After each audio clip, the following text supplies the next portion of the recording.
तो गाइस अब हम लोग बढ़ते हैं नेक्स्ट क्वेश्चन की ओर, ठीक है ना। Question number 4।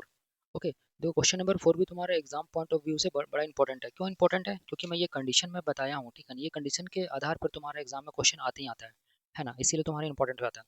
देखो क्वेश्चन नंबर 4 में तुम्हारा क्या दिया गया है, क्वेश्चन नंबर 4 का 4, इसमें तुम्हारा दो इक्वेशंस दिया गया है। ये तुम्हारा पहला इक्वेशन है ना, ये तुम्हारा दूसरा इक्वेशन है, ठीक है। हम लोगों को क्या बताना है कि तुम्हारा विच ऑफ द फॉलोइंग, मतलब हम लोग को बताना है कि क्या ये दोनों इक्वेशन तुम्हारा कंसिस्टेंट है कि इनकंसिस्टेंट है, ये हम लोग को बताना है। अगर तुम्हारा कंसिस्टेंट है ना तो हम लोग को ग्राफ ड्रॉ करना पड़ेगा और with the help of graph हम लोग को एक्स और वाई का वैल्यू फाइंड करना पड़ेगा। बट अगर तुम्हारा ये जो इक्वेशंस जो है वो तुम्हारा इनकंसिस्टेंट होगा ना तो कोई ग्राफ ड्रॉ नहीं करना है, ठीक है। तो हम लोग क्या करेंगे ना, कंसिस्टेंट और इनकंसिस्टेंट के लिए हम लोग A1 A2 B1 B2 and C1 C2 का वैल्यू हम लोग फाइंड करेंगे, ठीक है। देखो यहाँ पे ध्यान से देखो तुम लोग, यहाँ पे हम लोग को पता है कि जो x का जो कोएफिशिएंट है उसको हम लोग क्या बोलते हैं, A1 बोलते हैं। पहले हम लोग इक्वेशन 1 पे आते हैं। इस हमारे इक्वेशन 1 पे आ रहा है, ठीक है। थोड़ा ध्यान समझना, इक्वेशन 1 पे आ रहा है। इक्वेशन 1 में तुम्हारा क्या है, x का जो कोएफिशिएंट है उसको हम लोग क्या बोलते हैं, A1 बोलते हैं। तो हम लोग को यहाँ पे क्या पता चल जाएगा ना कि सर जो A1 है ना, A1 इसका वैल्यू कितना है, 2 है। एंड B1 का वैल्यू कितना है, जो y का जो कोएफिशिएंट होता है, मतलब B1 इक्वल टू क्या हो जाएगा, -2, है ना। एंड तुम्हारा C1 क्या हो जाएगा, दैट इज -2, है ना। कांस्टेंट टर्म को C1 बोलते हैं। ये इक्वेशन 1 से हम लोग इतना कंक्लूजन निकाल सकते हैं, ठीक है। अब हम लोग इक्वेशन 2 पे आते हैं। इक्वेशन 2 में तुम्हारा क्या है, 4x, मतलब जो x का जो कोएफिशिएंट है उसको हम लोग क्या बोलेंगे, A2। A2 का वैल्यू कितना आ रहा है, 4। एंड देन तुम्हारा B2 का यहाँ पे वैल्यू कितना आ रहा है, जो y का जो कोएफिशिएंट है, मतलब -4, तो ये -4 हो जाएगा। एंड तुम्हारा जो C1 जो था वो तुम्हारा -2 था। एंड C2 तुम्हारा कितना हो जाएगा, -5। ओके, तो हम लोग यहाँ से A1 A2 B1 B2 and C1 C2 का वैल्यू निकाल चुके हैं, ठीक है।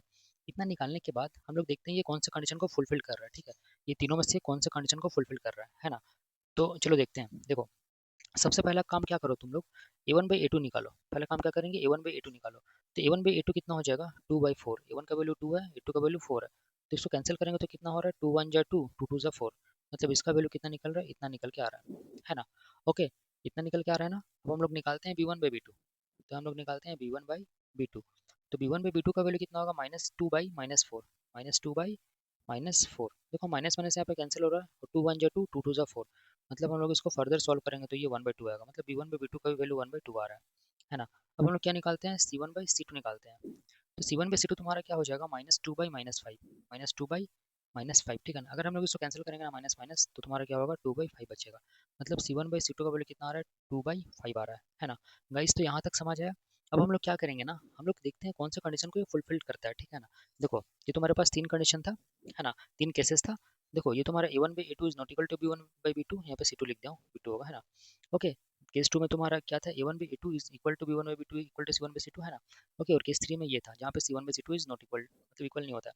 तो अगर हम लोग इसको ध्यान से देखेंगे ना, तो हम लोग क्या देख पा रहे हैं कि A1/A2 ये तुम्हारा इक्वल है B1/B2 के इक्वल है ना। ओके, क्योंकि दोनों का वैल्यू 1/2 है। बट क्या C1/C2 तुम्हारा 1/2 है, नहीं है। तो C1/C2 तुम्हारा इसके इक्वल नहीं होगा। तो ये कौन सा कंडीशन को फिर से फुलफिल कर रहा है, तुम्हारा ये तीसरा केस को फुलफिल कर रहा है, देख रहे हो ना। थर्ड केस को फुलफिल कर रहा है ना। जब थर्ड केस को फुलफिल करेगा तो हम लोग क्या लिखेंगे, हम लोग लिखेंगे कि तुम्हारा lines lines are parallel and inconsistent, है ना, इनकंसिस्टेंट। ओके, तो ये तुम्हारा क्या हो जाएगा, आंसर हो जाएगा। आई होप तुम लोग को समझ में आया होगा।